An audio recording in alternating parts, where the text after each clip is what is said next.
चलिए गोबर से सोना बनाने वाली मेरठ की बेटी सना खान से, जिनके वर्मी कंपोस्ट बिजनेस से न सिर्फ लोगों को रोजगार मिला बल्कि पूरे मेरठ में स्वच्छता की मशाल जल गई। अच्छाई की एक अलग चमक होती है और इसी चमक ने सना को बनाया है a true pearl of India.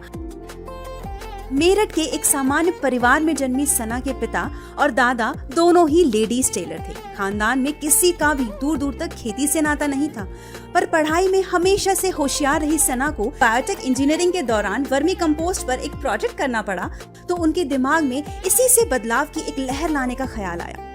उन्होंने अपनी डिग्री के 7th सेमेस्टर में ही अपने बिजनेस की शुरुआत कर दी। न जमीन थी न रॉ मटेरियल, लेकिन हौसले की कोई कमी नहीं थी।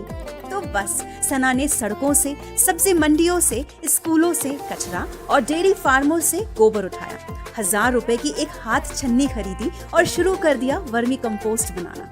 माता पिता का भरपूर साथ मिला।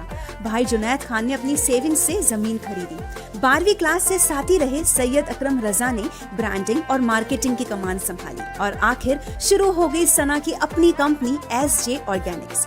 पहले साल सीमित संसाधनों में उन्होंने 100 किलोग्राम खाद बनाया।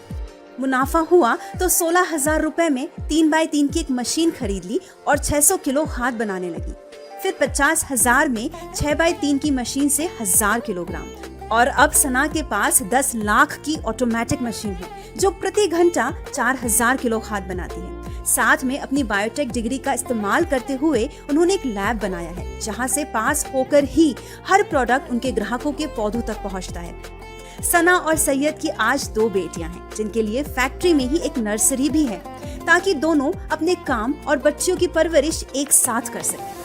सना का मानना है कि एक माँ चाहे तो कुछ भी कर सकती है अगर परिवार और समाज साथ दे।